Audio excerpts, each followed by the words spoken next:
Hi geniuses, welcome to the channel Science Wizard. This channel is all about the science subject of classes 6th, 7th, 8th, 9th and 10th physics and chemistry. And if you are new to my channel, you can subscribe to the channel for more science videos.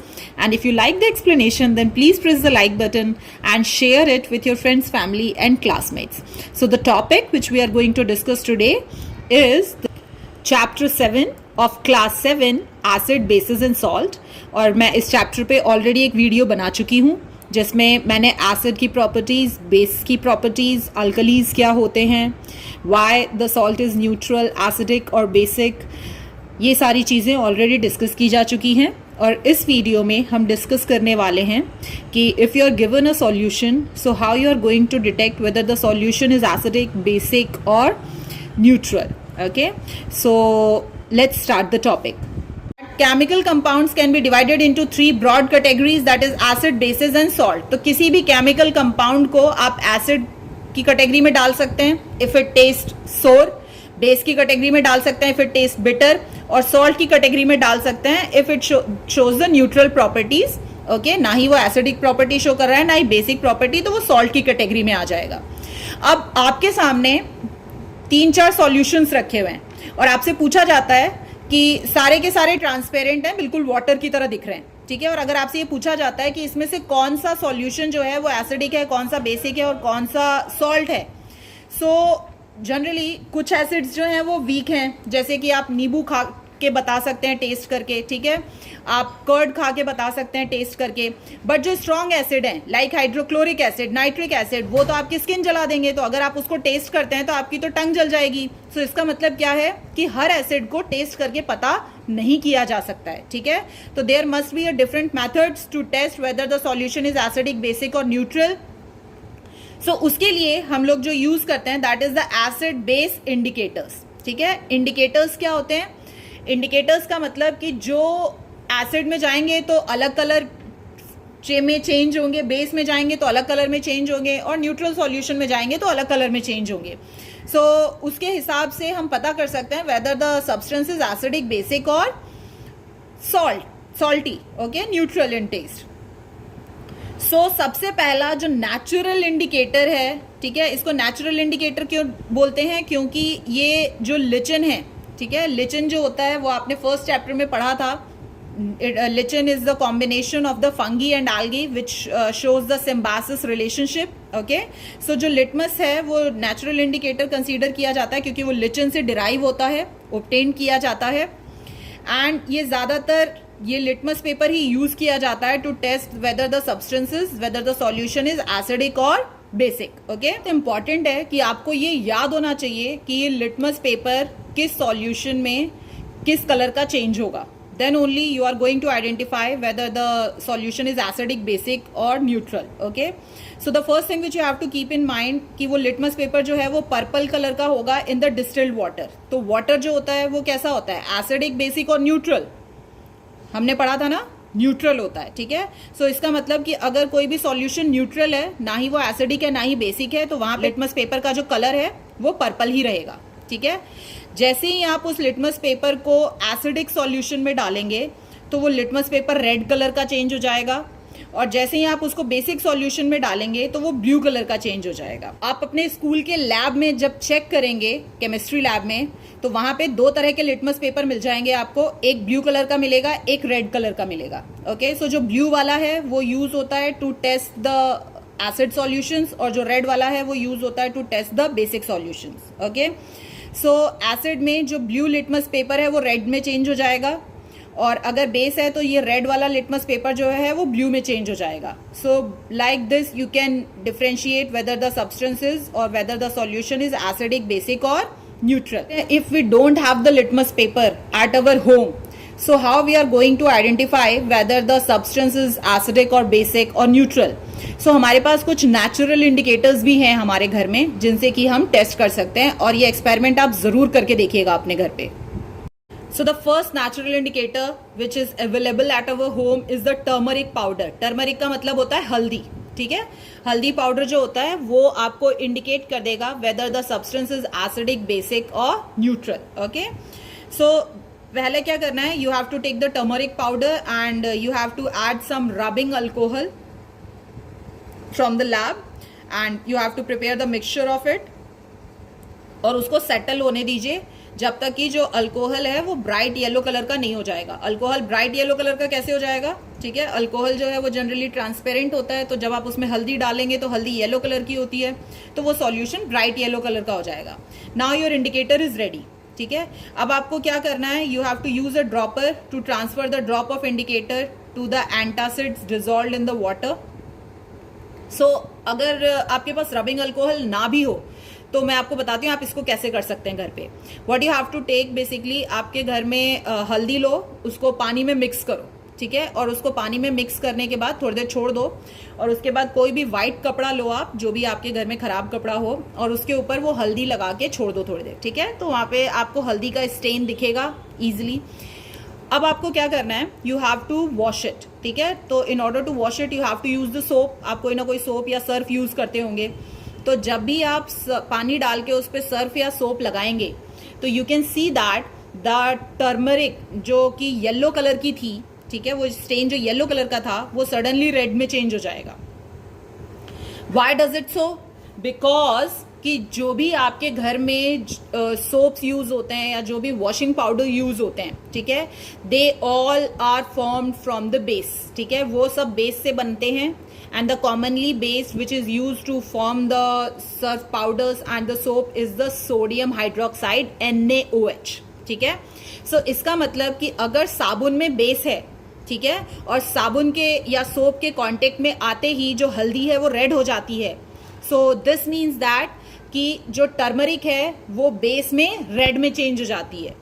सो किसी भी चीज में जब आप turmeric को contact में लाते हैं किसी भी सब्सटेंस के, ठीक है, या फिर किसी भी सॉल्यूशन के, और अगर वो टर्मरिक का जो कलर है वो रेड हो जाता है, तो इसका मतलब क्या है कि वो जो सब्सटेंस है दैट इज बेसिक।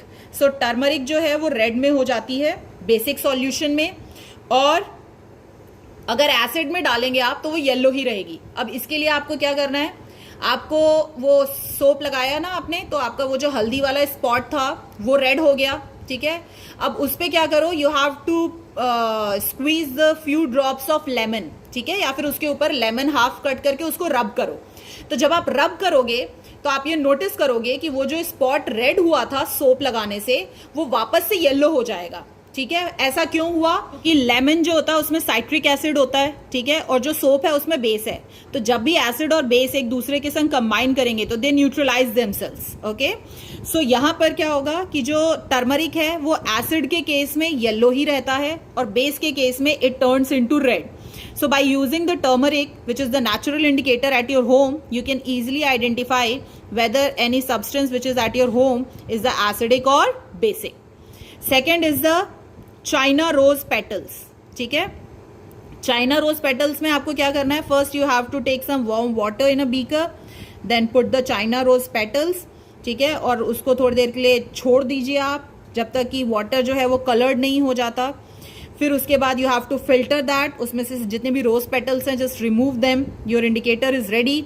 और अगर वो एसिड में जाएगा, ठीक है, जब अगर कोई एसिडिक सब्सटेंस है जैसे ही उसमें आप इंडिकेटर डालेंगे तो वो डार्क पिंक कलर का हो जाएगा, और अगर वो बेसिक सॉल्यूशन में जाएगा तो वो ग्रीन कलर का हो जाएगा। तो this is how you can identify whether the solution is the acidic और बेसिक। इस पेपर में हमने क्या देखा, एसिड्स में जो ब्लू है वो टर्न होता है रेड में, और बेस में हमने क्या देखा, जो रेड लिटमस पेपर है वो टर्न हो जाता है ब्लू में, ठीक है।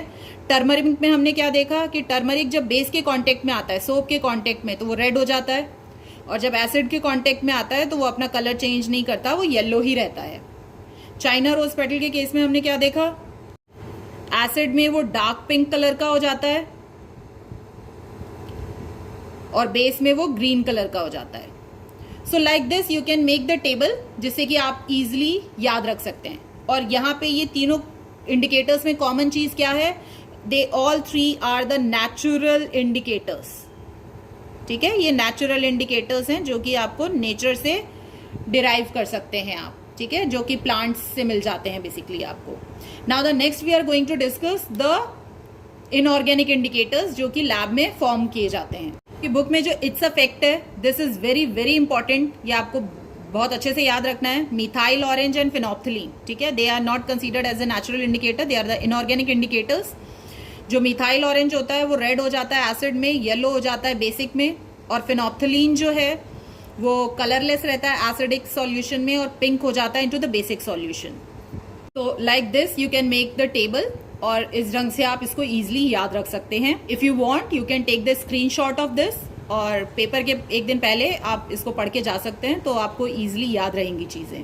सो ये चीज हम ऑलरेडी डिस्कस कर चुके हैं। Types of acid, there are 2 types of acid, mineral and the organic acids. जो ऑर्गेनिक एसिड्स होते हैं that we get from the plants and animals, और जो मिनरल एसिड्स होते हैं वो मिनरल से डिराइव्ड होते हैं, and that's why the mineral acid are the strong acids like hydrochloric acid, sulphuric acid, nitric acid. They can cause the severe burn to the skin. And organic acids जो होते हैं they are the weak acids, okay, they do not damage your skin very much. Now we are going to discuss the next thing, that is concentrated and dilute acids. So इसको explain करने से पहले आप सबने कभी ना कभी रूह अफ़ज़ा पिया होगा और आपने बनाया भी होगा। तो जब आप रूह अफ़ज़ा की बॉटल लेके आते हैं घर में, तो आपने नोटिस किया होगा कि वो बहुत ही थिक सा एक सॉल्यूशन होता है, ठीक है। और जब आपको रूह अफ़ज़ा सर्व करना होता है तो आप क्या करते हैं, वाटर लेते हैं, उसमें से 3 या 4 स्पून जो रूह अफ़ज़ा है, जो थिक सा सॉल्यूशन है, वो आप उसमें ऐड करते हैं, और if you want you can add the sugar also, और फिर आप उसको सर्व करते हैं, ठीक है। तो जनरली जो रूह अफ़ज़ा की बॉटल आप खरीद के लाए हैं ना, सपोज वो एक कंसनट्रेटेड रूह अफ़ज़ा है, और जब आप उसको पानी में ऐड करते हैं तो basically you are diluting it. और जब भी अगर मैं 1 ग्लास पानी में 4 स्पून रूह अफ़ज़ा डालती हूँ, ठीक है, तो it taste good, Rooh Afza का टेस्ट आएगा। बट अगर मैं 4 ग्लास वाटर में वही 4 स्पून रूह अफ़ज़ा डालूंगी तो क्या रूह अफ़ज़ा का टेस्ट आएगा, या वो बहुत ही ब्लैंड सा लगेगा हमें, है ना। तो इसका मतलब क्या है कि मैं किसी भी चीज़ को जितना डाइल्यूट करती हूँ, मतलब उसमें मैं जितना पानी ऐड करती जाऊंगी, उसकी जो इफेक्टिविटी होती है वो कम होती जाती है। तो सिमिलरली जो हाइड्रोक्लोरिक एसिड है, जस्ट टेकिंग अ एग्जांपल, उसमें हाइड्रोजन और क्लोरीन गैस होती है, ठीक है, जिसको कि डिसॉल्व किया जाता है वाटर में इन द स्मॉल क्वांटिटी। तो पानी जितना कम होगा और हाइड्रोजन और क्लोरीन गैस जितना ज़्यादा होगा, तो वो एसिड जो है वो उतना ही स्ट्रॉन्ग होगा। तो अभी मैंने आपको बताया वो रूह अफ़ज़ा की बॉटल जो आप लाते हैं, that is the concentrated Rooh Afza, क्योंकि उसमें वाटर की क्वांटिटी बहुत कम होती है, और बाकी जो शुगर और जो भी वो एसेंस डालते हैं वो बहुत ज़्यादा होता है। बट अगर उसी सेम हाइड्रोक्लोराइड गैस को, जो कि बहुत ही स्मॉल क्वांटिटी में मिक्स की गई थी, तो वो कंसनट्रेटेड हाइड्रोक्लोरिक एसिड था, बट अगर सेम हाइड्रोक्लोराइड गैस को, मतलब सेम क्वांटिटी को अगर ज़्यादा पानी में डिसॉल्व कर दें, तो जो स्ट्रेंथ है, ठीक है, जो इफेक्टिविटी है उस एसिड की, ठीक है, वो रिड्यूस हो जाएगी, और उसको हम कहते हैं डाइल्यूट। का मतलब हमने क्या देखा कि किसी भी कंसंट्रेटेड एसिड में, कंसंट्रेटेड एसिड्स वो होते हैं जिसमें बहुत ही स्मॉल क्वांटिटी ऑफ वाटर होता है, और जब हम ज़्यादा क्वांटिटी ऑफ वाटर ऐड करते हैं सेम क्वांटिटी ऑफ एसिड में, तो वहाँ पर वो डाइल्यूट होता जाता है, और डाइल्यूट करने से एसिड की जो इफेक्टिविटी होती है, एसिड की जो स्ट्रेंथ होती है, वो रिड्यूस होती जाती है। And this is the basic difference between the concentrated and the dilute acid. तो किसी भी एसिड को आप कंसंट्रेटेड और डाइल्यूट में क्लासिफाई कर सकते हैं, but that depends upon the amount of water present in it. Now we are going to discuss about the properties of the acids. So physical properties के बारे में देखेंगे। तो सबसे पहला, एसिड्स आर सोर इन टेस्ट, ऑलरेडी बताया जा चुका है। Asset turns blue litmus red. All the acidic solution conducts the electricity. तो जो भी एसिड्स होते हैं, ठीक है, यहाँ पे ये 2 वर्ड्स जो है ना, ये बहुत इंपॉर्टेंट है। Not only acid, acid solutions, ठीक है। तो किसी भी चीज का जब आपको सॉल्यूशन बनाना होता है तो आप क्या करते हो, उसको पानी में ऐड करते हो। तो जब भी आप एसिड को वाटर में ऐड करोगे तो बेसिकली वहां पे होता क्या है, suppose HCl is the acid, okay, और जैसे ही मैं इसको पानी में ऐड करूंगी तो it break down into ions. Ions का मतलब होता है चार्ज पार्टिकल। तो ये ब्रेक डाउन हो जाएगा H+ और Cl माइनस आयन में, ठीक है। तो ये चार्ज पार्टिकल्स में ब्रेक डाउन हो जाता है और इलेक्ट्रिसिटी को कंडक्ट करने के लिए चार्ज पार्टिकल्स की जरूरत होती है। जहां पे चार्ज पार्टिकल्स होंगे इलेक्ट्रिसिटी सिर्फ वहीं कंडक्ट हो सकती है। सो इसीलिए जो एसिडिक सॉल्यूशंस होते हैं they can conduct the electricity. So हमेशा याद रखना, केवल एसिड्स इलेक्ट्रिसिटी कंडक्ट नहीं करते हैं, उनका सॉल्यूशन कंडक्ट करता है इलेक्ट्रिसिटी। और सॉल्यूशन बनाने के लिए हमको एसिड को पानी में डालना होता है, डिसॉल्व करना होता है। और जैसे ही एसिड को आप पानी में डालते हैं तो वो आयंस में ब्रेक डाउन हो जाता है, and that's why the acidic solutions are able to conduct the electricity due to the presence of ions in the solution. Next is acids are corrosive in nature, ठीक है। Corrosive का मतलब corrode, आपने देखा है ना आयरन में जो जंग लग जाती है, ठीक है, रस्ट फॉर्म हो जाता है, तो वो क्या हो रहा है, बेसिकली आयरन वहां पे कोरोड हो रहा है, ठीक है। सो जितने भी स्ट्रॉन्ग एसिड्स होते हैं वो पेपर को, क्लॉथ को, वुड को, सबको डिस्ट्रॉय कर सकते हैं। और even they can destroy the metals like iron and aluminium. So इसका एक बहुत अच्छा एग्जाम्पल है, आप अपने घर में जाके चेक करिए कि आपके घर में जितने भी पिकल्स हैं, जो अचार होते हैं, ठीक है, वो आपकी मदर ने या तो प्लास्टिक के कंटेनर में रखा होगा और नहीं तो चीनी मिट्टी सिरेमिक के कंटेनर में रखा होगा। वो कभी भी मेटल के कंटेनर में नहीं रखा जाता। What is the reason behind that? जितने भी स्ट्रॉन्ग एसिड्स होते हैं वो कोरोसिव होते हैं, ठीक है, तो वो क्या करेंगे, मेटल को कोरोड कर देंगे। So that's why all the pickles are always kept in the plastic or the ceramic container, because acids are corrosive in nature, they corrode the metals. Okay, so acids are not stored in the metal container. I have already told you why. So that's why जितने भी acids होते हैं वो glass के container में store किए जाते हैं या ट्रांसपोर्ट किए जाते हैं। ओके, जो मिनरल एसिड्स में जनरली सल्फ्यूरिक, नाइट्रिक और आपके हाइड्रोक्लोरिक एसिड्स जो होते हैं ये बहुत स्ट्रॉन्ग एसिड्स होते हैं, ठीक है, because they are mineral acid, they can burn the skin. But carbonic acid जो है वो मिनरल एसिड होने के बाद भी, क्योंकि ये मिनरल से ही डिराइव होता है, बट फिर भी ये इतना स्ट्रॉन्ग नहीं होता, ठीक है, और ये आपके स्किन को डैमेज नहीं करेगा as compare to the other mineral acids, ठीक है, ये वीक होता है। सो एक चीज याद रखिएगा कि मिनरल एसिड्स में कार्बोनिक एसिड जो होता है that is a weak acid. This is the exceptions, याद रखना है इसको। Next is acids are soluble in water, ठीक है। तो बेसिस में हमने क्या देखा था कि सारे बेसिस जो होते हैं वो पानी में सॉल्युबल नहीं होते हैं, और जो बेसिस पानी में सॉल्युबल होते हैं हम उनको अल्कलीज कहते हैं। ओके, बट जितने भी एसिड्स होते हैं they are all soluble in water, पानी में इजिली घुल जाते हैं। सो बेसिकली अगर एसिड को पानी में ऐड करना है तो we are having the two options, या तो हम एसिड एक कंटेनर में लें और उसमें पानी को ऐड करें, या फिर हम कंटेनर में वाटर लें और उसमें एसिड ऐड करें, ठीक है। So which one is the correct method? हमें क्या करना चाहिए? जनरली जो अभी हार्पिक और ये सब जो टॉयलेट क्लीनर्स हैं ये अब आए हैं। जब आपके पेरेंट्स यंग होंगे, ठीक है, उस वक्त एसिड्स ही यूज किए जाते थे, बॉटल में बिकते थे और एसिड्स को ही यूज करके टॉयलेट क्लीनिंग की जाती थी, ठीक है। और उस वक्त पानी में एसिड मिलाना है या एसिड में पानी मिलाना है वो नॉलेज होना बहुत ज़रूरी है, ठीक है। तो लेट मी एक्सप्लेन यू, क्योंकि 9 से आप एक्सपेरिमेंट करेंगे तो आपको ये पता होना चाहिए। So when an acid is dissolved in water, तो अभी हमने पढ़ा था ना कंसंट्रेटेड एंड डाइल्यूट एसिड, तो जब भी आप किसी एसिड को पानी में मिक्स करेंगे तो वाटर की क्वांटिटी ज़्यादा हो रही है।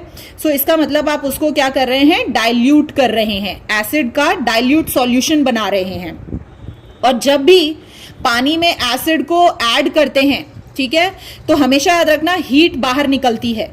तो जिस भी टेस्ट ट्यूब में आप पानी और एसिड मिक्स कर रहे हैं या फिर जिस भी कंटेनर में आप पानी और एसिड मिक्स कर रहे हैं, वो कंटेनर ऐड होने के बाद वाटर और एसिड, वो कंटेनर गर्म हो जाता है। क्यों?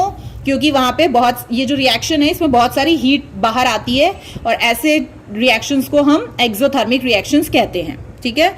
सो फॉर दिस रीजन, क्योंकि बहुत सारी हीट बाहर निकलती है, इसके कारण ये डेंजरस हो सकता है to add water to the acids.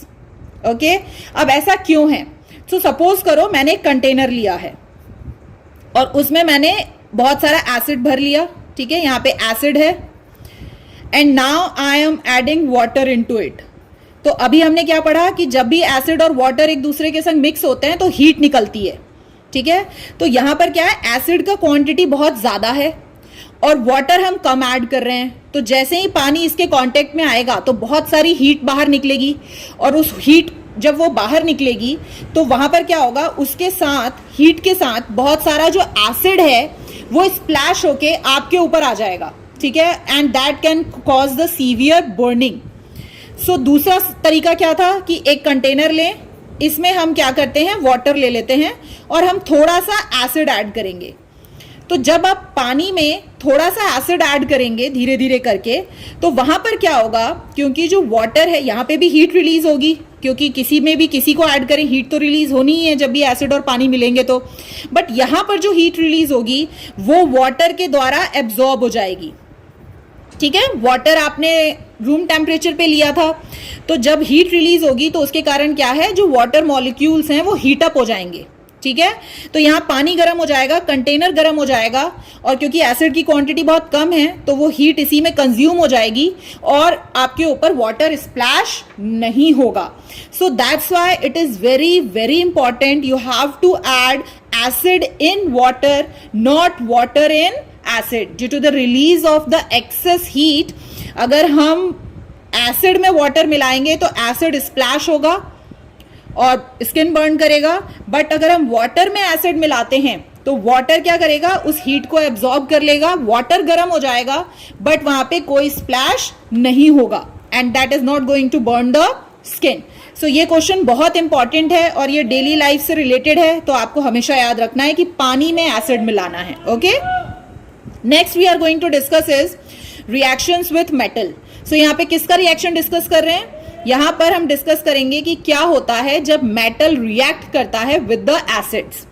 So all the acids contain the hydrogen atom और द एटम्स।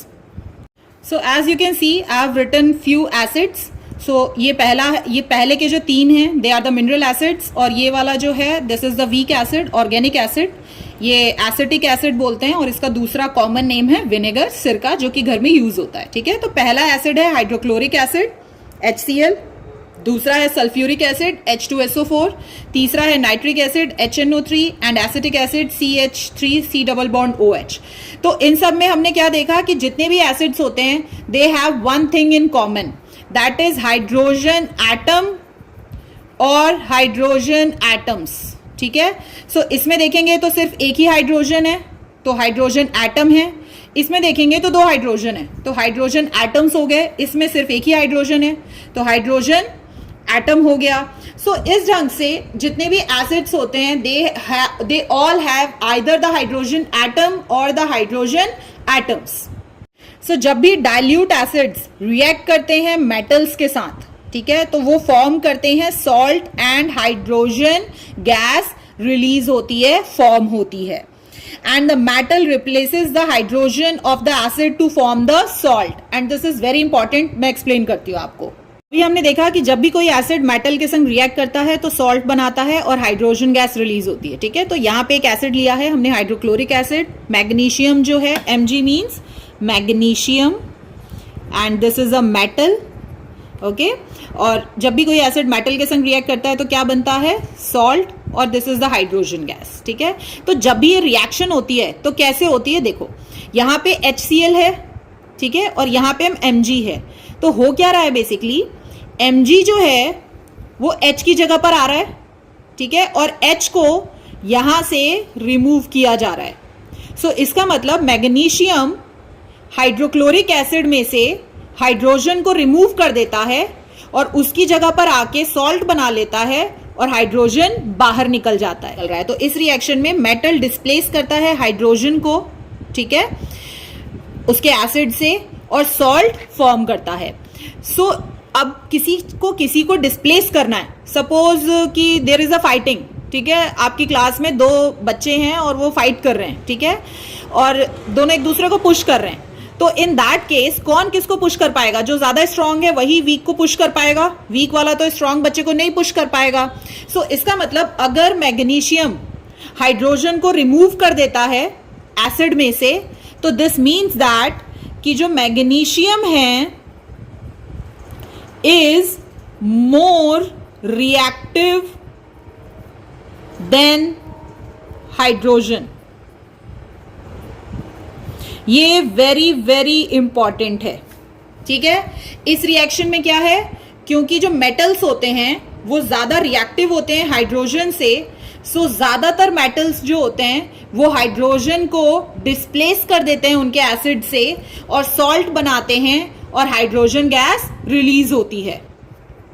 सिमिलरली अगर आप देखेंगे तो जब जिंक रिएक्ट करता है सल्फ्यूरिक एसिड के संग, तो यहां पे आप देखो क्या हो रहा है, ZnSO4 बन रहा है ना, तो यहां पर क्या हो रहा है, Zn जो है वो हाइड्रोजन को हटा के ZnSO4 सॉल्ट बना रहा है और यहां पर हाइड्रोजन गैस बाहर रिलीज हो रही है। तो इसका मतलब क्या हुआ कि जिंक, ये जो जिंक है that is more reactive than hydrogen, तभी तो वो उसको हटा पाएगा ना उसके एसिड में से। जैसे मैग्नीशियम और जिंक है, वैसे ही sodium, potassium, calcium, iron, lead, aluminium, ये सब मेटल्स हैं, ठीक है। ये सब के सब रिप्लेस करते हैं हाइड्रोजन को उसके एसिड से, फॉर्म करते हैं सॉल्ट और हाइड्रोजन गैस बाहर रिलीज हो जाती है। But the very important thing जो कि आपसे क्वेश्चन में पूछा जा सकता है कि जो कॉपर है, सिल्वर है, गोल्ड है, ठीक है, why they do not react with acid. ये वाले मेटल्स जो हैं ये रिएक्ट करके सॉल्ट बना रहे हैं, बट जो कॉपर, सिल्वर और गोल्ड है ये एसिड के संग रिएक्ट नहीं करते हैं। So why they don't react with acid, क्योंकि किसी भी मेटल जब एसिड के संग रिएक्ट करता है तो वो बेसिकली मेटल क्या कर रहा है, वो मेटल रिप्लेस कर रहा है हाइड्रोजन को उसके एसिड से। और वो क्यों कर पाता है, क्योंकि ये मेटल जो है ये ज्यादा रिएक्टिव है हाइड्रोजन से। पर अगर कोई मेटल ऐसा है जो कि लेस रिएक्टिव है हाइड्रोजन से, तो वो हाइड्रोजन को क्या डिस्प्लेस कर पाएगा, नहीं। सो बेसिकली कॉपर, सिल्वर और गोल्ड जो होते हैं वो लेस रिएक्टिव मेटल हैं than the hydrogen, and that's why they are not able to replace the hydrogen from acids, and that's why no reaction takes place. So now we are going to discuss the reaction with the carbonates. So जब भी acid react करते हैं carbonate के संग, like calcium carbonate और sodium carbonate, these are all the metal carbonates, तो ये form करते हैं सॉल्ट और यहाँ पे कार्बन डाइऑक्साइड गैस निकलती है बाहर। So the difference between what happen when acid reacts with metal and what happen when acid reacts with metal carbonate, ठीक है। तो दोनों ही केसेस में आपने देखा सॉल्ट तो दोनों ही केस में बन रहा है। जब जब जो एसिड है वो मेटल कार्बोनेट के संग रिएक्ट करता है तो भी सॉल्ट बनाता है, और एसिड जब मेटल के संग रिएक्ट करता है तो भी सॉल्ट बनाता है। तो डिफरेंस किस चीज का है, बस यहां पर जब वो मेटल कार्बोनेट्स के संग रिएक्ट करता है तो कार्बन डाइऑक्साइड गैस बाहर निकलती है, और जब वो सिर्फ मेटल के संग रिएक्ट करता है तो हाइड्रोजन गैस बाहर निकलती है। सो देखो यहां पे कैसे होता है, यहां पर क्या है, calcium carbonate when reacts with acid तो it is going to form a salt that is calcium chloride, ठीक है, वाटर फॉर्म होता है और कार्बन डाइऑक्साइड गैस बाहर आती है। Similarly sodium carbonate when reacts with sulphuric acid, so यहां पर सोडियम सल्फेट बनता है, ये सॉल्ट है, वाटर फॉर्म होता है और कार्बन डाइऑक्साइड गैस बाहर आती है।